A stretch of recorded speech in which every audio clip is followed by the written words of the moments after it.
Spelling rules നോക്കാം. നമുക്ക് ഇന്നതിൽ ഷ് എന്ന ശബ്ദം നൽകുന്ന അക്ഷരങ്ങൾ ഏതൊക്കെയാണെന്ന് നോക്കാം. ആദ്യം എസ്സും എച്ചും ചേർന്ന് വരുമ്പം ഷ് എന്ന സൗണ്ടാണ് ഉണ്ടാകുന്നത്. ഉദാഹരണങ്ങൾ നമുക്ക് നോക്കാം. Shirt, SHIRT shirt, sheep, wish, ship, shop, fish, brush. ഇതിലെല്ലാം SHന് ഷ് എന്ന സൗണ്ടാണ്. ടി എന്ന അക്ഷരം തൊട്ട് പിന്നാലെ ഐ വരുന്ന ചില കോംപ്ലക്സ് വേർഡ്സിൽ ഷ് എന്ന ശബ്ദത്തിൽ ഉപയോഗിക്കും. അതേതൊക്കെയാണെന്ന് നോക്കാം. TI കഴിഞ്ഞ് AEO ഈ അക്ഷരങ്ങൾ വരുമ്പോഴും ഷ് ശബ്ദം ഉണ്ടാകുന്നുണ്ട്. ഉദാഹരണം നോക്കാം. NATION nation, station, action. അടുത്ത നോക്കൂ. Patient, partial, initial. TIAL വന്നത് അവസാനത്തെ രണ്ട് ഉദാഹരണം. TIENT വന്നത് പേഷ്യൻ്റ്, TION വന്നത് ആക്ഷൻ, നേഷൻ. ഇതൊക്കെ. അടുത്തത് CI വരുന്ന ഒരു കോമ്പിനേഷൻ ഉണ്ട്. CI കഴിഞ്ഞ് AEO ഈ മൂന്ന് അക്ഷരങ്ങൾ വവൽസ് വരുമ്പോഴും ഷ് ശബ്ദം ഉപയോഗിക്കുന്നുണ്ട്. IAL വരുന്നത് CIA വരുന്നത് special, social, official, musician, magician. അടുത്തത് വവലും സി കഴിഞ്ഞ് ഇ വരുന്നത്. സി കഴിഞ്ഞ് ഇ വന്നതിന് ഉദാഹരണം ഓഷൻ, OCEAN ഓഷൻ, സമുദ്രം എന്നാണ് എൻ്റെ അർത്ഥം.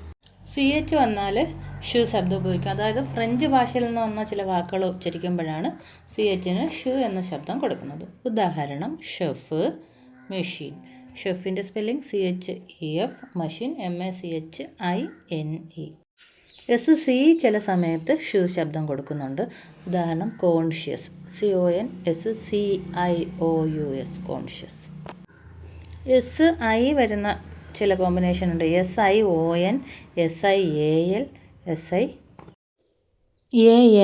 ഇവ വരുമ്പോഴും എങ്ങനെ വരുന്നുണ്ട്. ഉദാഹരണം നോക്കാം.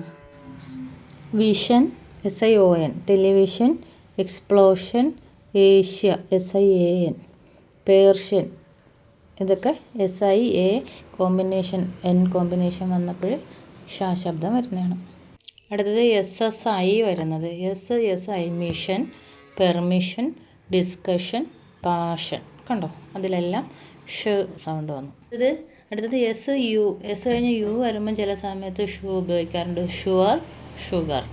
ചിലപ്പോഴൊക്കെ Z കഴിഞ്ഞ് U വരുമ്പോൾ ഷ് ശബ്ദം ഉപയോഗിക്കാറുണ്ട്. സെഷർ. അതുപോലെ G followed by E, mirage. Mirage എന്ന് പറഞ്ഞാൽ മരീചിക. അടുത്തത് ബെയ്ഷ്, ഇളം തവിട്ട് നിറം. ഇതിനാണ് ബെയ്ഷ് എന്ന് പറയുന്നത്. അപ്പോൾ G ഫോളോഡ് ബൈ E. അടുത്തത് S when followed by I or U. I അല്ലെങ്കിൽ U എസിന് ശേഷം വരുമ്പോൾ ഡിവിഷൻ, പ്ലഷർ. കണ്ടോ, ഡിവിഷൻ, പ്ലഷർ. അപ്പോൾ ഷ് എന്ന ശബ്ദം ഉപയോഗിക്കുന്ന സ്ഥലങ്ങളൊക്കെ കണ്ടല്ലോ. ഇനി ഇതിൽ ഉൾപ്പെട്ടിട്ടില്ലാത്തതും നിങ്ങൾക്കറിയാവുന്ന ഉദാഹരണങ്ങളൊക്കെ വേണമെങ്കിൽ കമൻറ്റ് ചെയ്യാം. ഓക്കെ.